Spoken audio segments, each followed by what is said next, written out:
Hello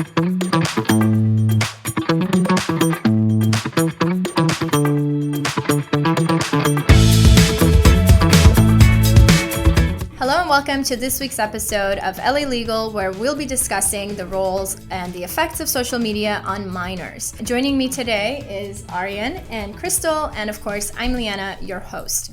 So I want to start off this segment by talking about Kim and Kanye. They are publicly feuding. They're currently amidst a divorce, but their biggest hurdle, so to speak, seems to be their disagreement about their kids and whether or not they should be on social media. Specifically, I'm talking about Northwest, their 8-year-old oldest daughter, who is on TikTok, and Kanye has very strong feelings about her even having access to TikTok and having her own page. And Kim, of course, is very lax and thinks that this is a creative outlet. So I want to hear your thoughts. I think it's a bit of a contradiction for Kanye to be upset about North on TikTok, because he has had North in very public settings as well. We mentioned her being at a fashion show and speaking publicly there. I think with her being on TikTok, it is with Kim, so it's a bit more controlled. I'm sure Kim reviews everything before it gets posted. Think so? I think she does. I think she does. And I think it's just a lot more controlled, right? That's my bottom line. This is a very controlled setting. I don't think North should be on TikTok regardless, but I do think it's more censored and controlled. I don't know if I agree with Kim. Who knows, right? We don't know. But I don't know if I agree with her, like, reviewing everything. If she was, North wouldn't have gone on the lives that she was apparently not supposed to go on, and she went live a few times. So I don't know if it's a controlled setting when your child just has access to a phone and the password and login information to this very social, very public social media platform. So and it's Kim Kardashian. Like, does she really have time to sit there and like monitor and review every single post? I personally don't think so. Yeah, I mean, I don't know if she has full control or not. Obviously, you mentioned the instances where North was able to go live without Kim there. You know, every parent's going to have their own sort of philosophy about social media use and what age is appropriate. I know, like LeBron James, for example, didn't have allow for his son Bronny, his eldest son Bronny, to have it until he was 16, right? Because, I mean, he knew that as soon as he opened an account, millions of people would be following him, and you're going to get a lot of hate, you're going to get a lot of praise. It's going to be a mixed bag of sort of feedback, and it can be complicated for a teen to kind of digest all of that. And so I kind of understand Kanye's concerns, and we're going to get into this more deeply, I'm sure, during the course of the podcast, is the addictive nature of social media. When you combine the addictiveness of social media in general, and your starting point as Northwest is millions of people following you off the gate, without you sort of developing that over time, I mean, I think it can be problematic. And, you know, we've seen how a lot of kids or celebrities who come into the limelight from an early age, and how their lives cannot necessarily take off on the right path because they get a lot of attention early. They don't know how to deal with that. And so I think some of Kanye's concerns are well placed. But again, social media is part of our life now. There are some benefits to it. It's just like everything in life, you got to balance it out. And I think that's where Kim and Kanye are having a hard time agreeing, and they got to come to an agreement amicably. I agree with you. And I think it's interesting because regardless, North has a very public life, right? And so what I think is interesting is Kim pushing for her daughter to have access to TikTok because, you know, why not? It's a creative outlet. Go figure, whatever that means. But also, she does a very good job shielding her daughter from like paparazzi photos. I mean, there's videos of her daughter saying, "Don't take my picture," and she's like actually yelling, and she's much younger than 8 years old now. She's yelling at the paparazzi, "Stop taking my picture." So there's something there, I think, about this child initially having been shielded, and now all of a sudden, you know, because they are publicly going through this divorce, and Kim almost seems like she's pushing her towards this limelight because that's how Kim got her start. That's who she is. She really is nothing without social media. I think we can all agree. I mean, yeah, she's a powerhouse now. She's a billionaire, whatever. But where did it all stemmed from her exposure to in social media platforms? I agree with Aryan. I think LeBron limiting his son Bronny to going on social media when he was 16, that's great. Because you're right, there's such this pressure that comes, the negativity that comes, all that. But I don't know, I feel like social media is here to stay. And also, kids will find a way no matter what. So with Kim kind of getting out in front of this and managing her daughter and controlling how much she's out there, I don't think that's a bad thing to do. And I think not just in the public light with like Kim and Kanye, but parents in general, social media is always going to be there now. Kids are always going to find a way. You know, we found a way to do things when we were younger, and this topic makes me feel like really old. But I mean, kids will always find a way to do something that their parents told them not to do, right? So if Kim is telling her, no, I don't want you on social media, don't you think she's going to find a way? If parents today are telling their kids, I don't want you on social media, don't you think kids are going to find a way? So her getting out there and saying, I'm going to control her page, I'm going to limit her comments, I'm going to watch the videos before she posts them, isn't that better? Yeah, and you know, one of the things I was coming across a lot was almost across the board, none of these child experts or psychologists are recommending that kids be completely stripped of social media, but it's important to, at the outset, sort of have ground rules. And I think one of the important ones is sort of knowing for them, one of the rules that you set early on is, hey, I can take this away from you if this is becoming a problem, or we're going to place a limit on it. You can't have it at the dinner table. You can't be sort of scrolling on it at all hours. You have sort of a joint area where you all charge your phones overnight, so they're not doom scrolling. I think that's the term. You know, at nighttime, and so there's mitigating factors, and I think it all comes down to how you, and also having an open dialogue with your kids. But I think it's the age. There has to be, like, no kid at 8 years old, like, what are you going to get out of being on TikTok, Instagram? Just think about the things that we get exposed to every single day, right? I open my Instagram or TikTok account and I see everything from like manicure ideas to all sorts of stuff that I didn't ask for, right? And I'm an adult, right? And I'm relatively smart, you know? And so I can kind of sort through what I need to see, what I don't want to see. But kids don't have that capability. And I'll give you guys an example. So it's no secret that West Coast Trial Lawyers is, you know, all about that digital marketing, and we're everywhere, right? We're on Instagram, we're on TikTok. I do a lot of the promotional videos for West Coast, but I also have my own personal quote unquote TikTok page that is run by our marketing team. Really, it's all fun and games, right? We laugh at it and whatnot.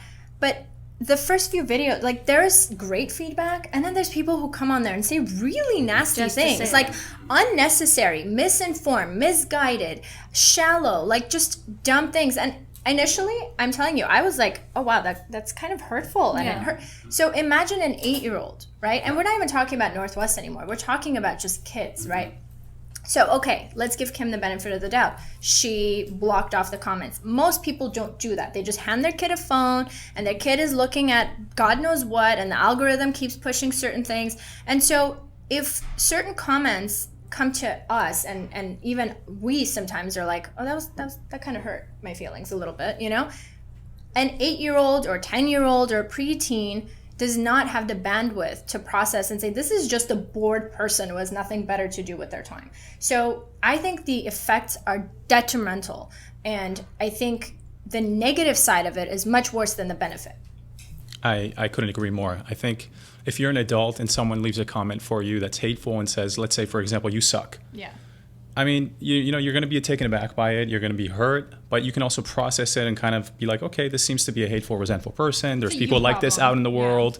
I've gotten great feedback on this. And so you can kind of navigate your way through it because your prefrontal cortex is fully developed. But if you're an 8-year-old, like you said, that might become part of your identity, right? And to me, this also, while you were saying this, was reminding me of just the idea of how many likes we get on our posts. I mean, that's one of the biggest parts of why social media is addicting for people who do get a lot of likes, for example. That's how they sort of judge their self-worth. But sad. It's sad. But the negative side to that is if you're someone who doesn't get a lot of likes and comments or whatever, the thoughts that start popping into your head are, I guess I'm just not that great, or I'm not that important. And so these things then sort of it's a slippery slope, and you start going, your self-esteem starts diminishing, and that's where the danger lies. I agree with that.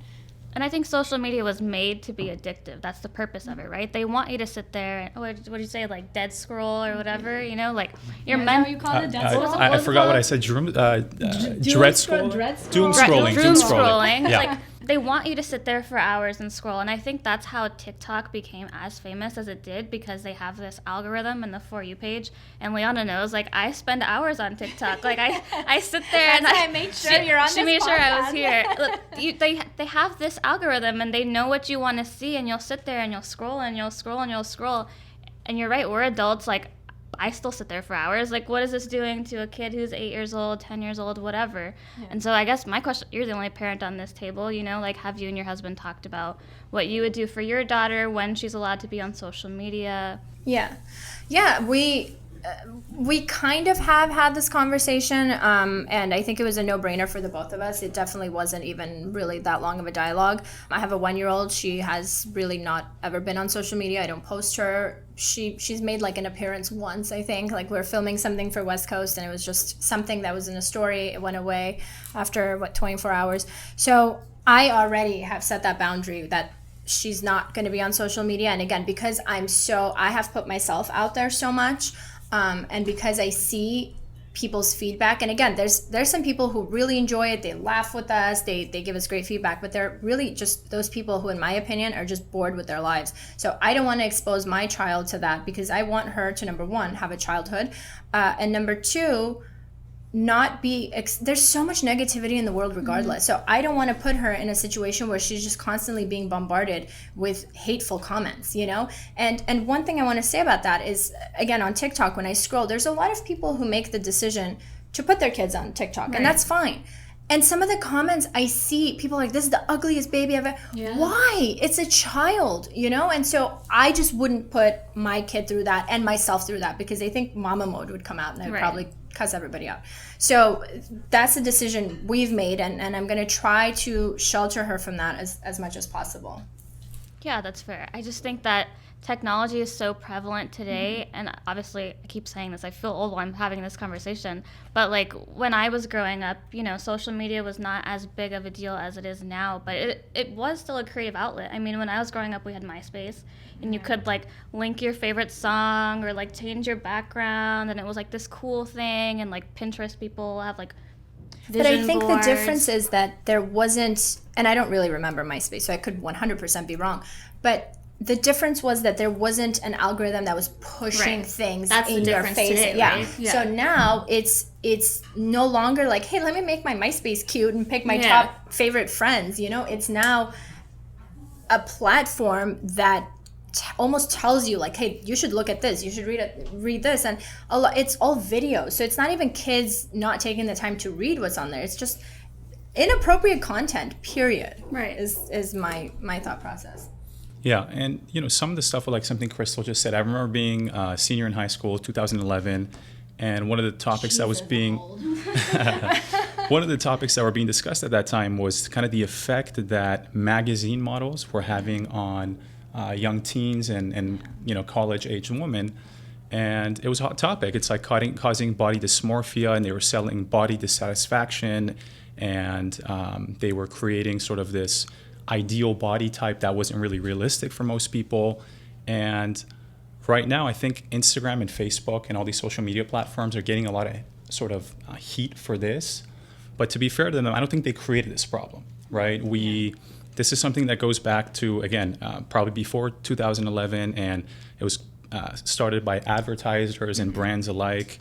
And you know, social media has only enhanced this issue because, you know, we're all human. And one of the quotes that always sticks with me is, I think Roosevelt said this. He said, comparison is the thief of joy, right? And so what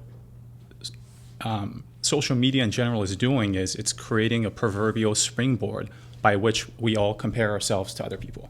We compare, you know, our looks, our travels, what we do on the weekends, our clothes, all this stuff is getting compared, and that can be a source of dissatisfaction, but that's not something that the social media companies created. That's a human tendency that was there before, but now they're doing it at a much broader scale.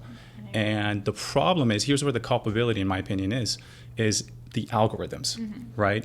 So they're not just letting that be now they're like, okay, you're looking at this influencer's page for more than 5 seconds. Okay, we're going to start feeding you a bunch of other influencers. And so you're looking at their content all day long, and they're sort of making it very hard for you not to compare. And so they're just amplifying that tendency, and they're doing it intentionally, and that's the problem. Well, I'm going to give you the flip side of that. You're right that social media does this false marketing, this false standard of beauty and how people should look like and wear and like all these other aspects of it.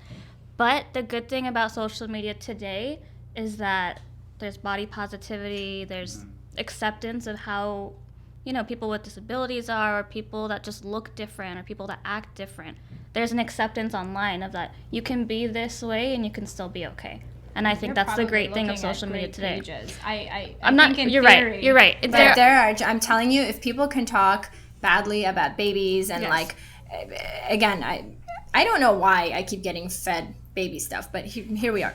So, you know, like there's people who want to share, for example, their journey, right? So if they've had a child who's autistic or with some kind of a disability or maybe a birth defect, people are just mean. You know, there is no like, oh, what happened? I want, you know, no, people are in there and they're writing vicious comments. And I don't know, guys, I feel very strongly about this subject because, like I said, we've been out there, we've put ourselves out there, we get nasty comments and we don't really even do anything. Like it's just funny TikToks, you know, and people have so much hate to spew. So I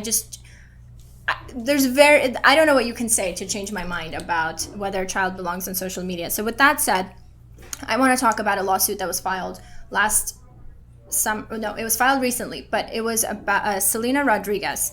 Her mother and her sister have filed on her behalf, claiming negligence on the part of Meta, which is the parent company of Facebook and Instagram, as well as Snapchat Inc., which is the parent company of Snapchat, claiming that it was negligent on their behalf to allow somebody of their daughter's age to be on their platform. And because she was on this platform, she developed a crazy addiction, which ultimately led her to commit suicide at the age of 11. So that is the unthinkable. I mean, that my heart goes out to the family. But I think that there's a deeper issue here, and I think that there's a dialogue to be had about the parents' involvement versus shifting pure blame on social media. What do you guys think about that? 100%. I mean, there's got to be some contributory fault there. This is essentially a wrongful death lawsuit, and the cause of action is basically defective product, which is interesting because usually when we think about defective product, we think like a cell phone that explodes or a vape pen that will explode and injure you. And the allegation is that Facebook's product or algorithms caused, you know, their daughter to develop severe mental distress leading to physical harm. So, you know, with the sort of everything that's came out recently about social media companies, especially Social Dilemma, which I'm a huge fan of, and I thought it was so illuminating. I think, you know, there's a good chance that Facebook may be found liable because there's a lot of reports, and even the Facebook whistleblower, for example, came forward. She was talking about how one girl who's, I think, 12, she was being bullied at school, and because of how she was feeling, she simply just liked a sad quote on Instagram. And the next thing you know, she's being fed content about suicide groups. And so she starts going down that rabbit hole, right? And obviously, as we know from the Facebook whistleblower, allegedly, Facebook executives were aware of this data, this research, and they didn't do anything about it because, you know, it meant less engagement, right? So yeah, are the parents to blame to some extent? Yeah, and one thing I thought about actually when I was reading some of the tips for parents and how to go about limiting social media was, again, one of them being you set the ground rules early so that when you take their phone, for example, it's not something that comes out of nowhere and is unexpected. And with respect to this 11-year-old girl, she was addicted to social media for 2 years. She ended up being basically in a psych ward because she was struggling with major depression. And when her parents tried to confiscate her phone, she got violent with them, right? And so to your point about the parents, I think if the parents were monitoring her early on, doing a better job of kind of assessing how social media is affecting her, checking in with her, having an open dialogue, and maybe, again, telling her, hey, we might take your phone away at will if we feel it's necessary. Perhaps before it led to before, that yeah. stage where she's getting physical and she's so addicted. Yeah. So a couple of things that you said that I thought were interesting. Number one, we kind of talked about, or you spoke about defective product. That makes me, when we're talking about products cases, right, that the product malfunctioned in this particular situation, right? In this case, did it though? Because But it isn't didn't what malfunction. exactly Facebook is running its algorithm like it does normally. So I see where you're coming from, but I mean, I don't think in this instance it did anything out of the ordinary. That's what Facebook is built to do. So the issue then becomes, are these platforms, should they be reevaluated as a whole, right?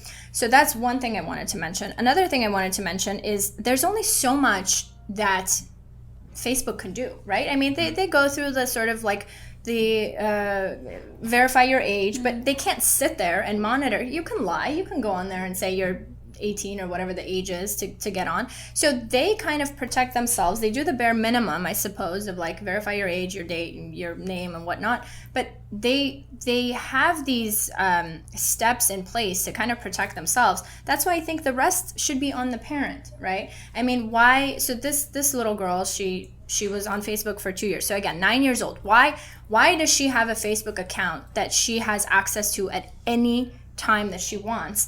And then as a parent, when you realize that why do you let it get to that point when your child already shows that they have depressive propensities? They have maybe mental health issues that they need to address. They don't need to be on social media. Yeah, so I mean, social media is made to be addictive. That's the purpose of it. That's their business. That's how they're going to thrive and do better and be here in the long haul. But the question comes down to, can you establish liability here? And I honestly, I don't think you can. I read something that said 9 out of 10 individuals in the 13 to 17 age gap or age group are on social media.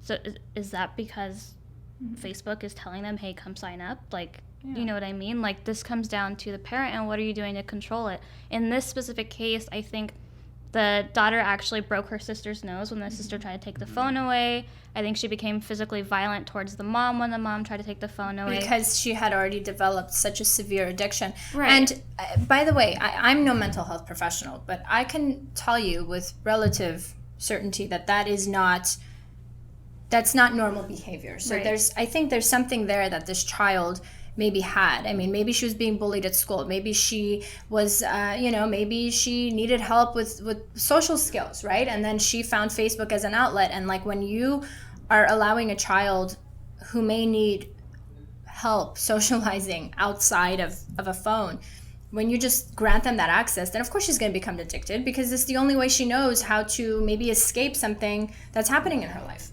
And another thing is, and I might be saying this incorrectly because I'm a lawyer, not someone in the medical field, but our prefrontal cortex, I believe, is not fully developed until we're in our 20s. Mm-hmm. So kids that are under 20 or even 8, 10, 12 years old, they do not have the ability to properly deal with this type of stimuli, either neurologically or emotionally. Right. They just don't know how to do it. Look, without giving away my age, because we've established I'm the oldest one here, but I grew up in a completely different time, okay? I mean, I had access to the internet, but there were all sorts of like child locks, child security, parental locks, right. Whatever, on everything. And not because my parents didn't trust me, they didn't trust what was out there. So my brother and I had, let's say 2 hours screen time, between television and internet, and my parents would log in, let us play on certain websites that were approved, and then we'd log off, and that was that. And I didn't even know. I didn't know what was out there because all I was exposed to were just, a few Disney websites here and there. Mm-hmm. So, and I understand it's a different age, right? Because if your kid goes to school and their friends are talking about Facebook and Instagram, they come home and they're like, what is that? But that's when your job begins. That's when your job begins, and you say, this is something that adults should be on. You have that conversation, you have that dialogue, so that you are not 100%, in my opinion, saying you can't go on there because the kid's going to want to go and check that out. So I think that's where that conversation begins, is when the kids go to school and they start hearing these things. you need to have a conversation with your child. And if you want to expose them, then it needs to be in a very, very controlled setting where you unlock the phone or whatever, you give it to them for 20 minutes, let's say, and then you take it away, in my opinion. And I'm wondering if exposure in schools are a little bit different, because when I was growing up, I think I had my phone when I was in 6th grade, but at that time they would make us put our phones, turn them off, and put them into a basket. I don't think kids are doing that now. I mean, I don't know, but just from what I've been seeing on how kids post in social media and things like that, it's just so public. When they're in like kindergarten. Right, yeah. So explain that to me. So I guess my point is these kids don't go to the Apple store and buy $1,000 iPhone, right? The parents are doing it. So this is a bigger conversation because I agree with what you said earlier. Social media is here to stay. So what are we going to do about it to shield the next generation from bullying, from predators, and from physical harm to themselves? Mm-hmm. Yeah. Well, I mean, a lot of these issues existed before, right? Bullying's been a very American problem for the past, half a decade. So these things it's just a different medium now.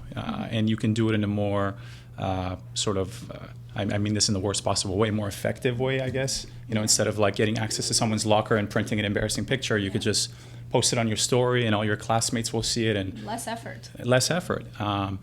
So a lot of it has to do with obviously parenting, setting the ground rules. But the problem is, even if you're lecturing your kid on the importance of balance and not emotionally investing into social media and all these things, I don't think Instagram and Facebook started out with any nefarious intentions. They were probably just trying to get their user base growing. Mm-hmm. But later, once they started figuring out how to make money, which is ads, that's when the algorithms start coming in. And right now they're making it very hard, and I'm an adult and I struggle with this, right? They're making it very hard to focus on your work or something else. Like you're constantly getting a notification, you're constantly getting drawn back in, and that's what all the people on Social Dilemma touched on, right? They're constantly figuring out ways to keep you on there longer, how to get you to re-engage again, and they're constantly competing for your attention. So we're not fighting a fair fight, or the kids at least. At least if you're an adult, you have other things going on. I mean, you got work, you got other stuff. But if you're a kid, I mean, there's really not a lot of other healthy distractions. You're either in class or you're probably on this thing all day long. So I think that's where, parenting is important. It's up to each individual user to be responsible, but the social media companies have to fight a fair fight as well. And the most interesting thing to me about Social Dilemma was how they compared social media companies and drug dealers. Those industries are the only industries where they call their customers users, right? And when you get a like on Instagram or you get retweeted on Twitter, it's akin to getting an injection of like dopamine in your brain. Yes, I've read that. Yeah. Right, and so it's crazy, and I think that's why I mentioned that it's super important that we as a society have this conversation about like all social media platforms having to maybe rethink their algorithms. But again, guys, we're talking big pharma, big corporations. They don't care. They're in it for the money. You think they're going to care about little Susie? They don't. That's just the reality. But do they have to care, honestly? Like, is it up to them? Because it's like, making them money, exactly. Is it up to them, and can they be held liable they for when obviously things like didn't, this happen? but now that the whistleblowers come and their stocks fell down by 1/3, there's a lot of public pressure on them to do so. So even if they didn't want to do it on their own volition, now they're being steered in that direction. You got state attorney generals that are investigating Facebook and to see if the allegations about whether they ignored the research that showed it was negatively impacting adolescents' mental health, particularly young girls. They're going to be slapped with some hefty fines, I would imagine, if this stuff is corroborated and proved. And that will modify their behavior. I mean, that's just how big corporations work, right? They don't do it on their own accord. But then, once you start slapping some fines on them and you give them a financial incentive to clean up their actions, they will. Perhaps. One last comment I want to make before we wrap this up, and I don't know why this just came to mind, but here we are. I'm about to quote Cardi B. She was getting, guys, this is an intense segment, but she was getting a lot of flack for, I don't know, God knows, but probably that WAP song, whatever. And so she came out and said, because people were saying, you're a role model, and she was like, why am I your kid's role model? Exactly. That's your job. And so this kind of made me think of what you said, right? Like, why does Facebook really care? No, they care about their money. And so again, whose responsibility is it to ensure that your child has a positive role model, has a positive outlet for creativity? So I think, like I said, I think these are just conversations that we as parents to this newer generation that has so much access need to be having. We need to be thinking about these things because social media is here to stay. Fortunately or unfortunately, I guess it depends on what side of this thing you're on. Thanks for listening, and please follow us on YouTube and all podcast platforms, and we'll see you next week.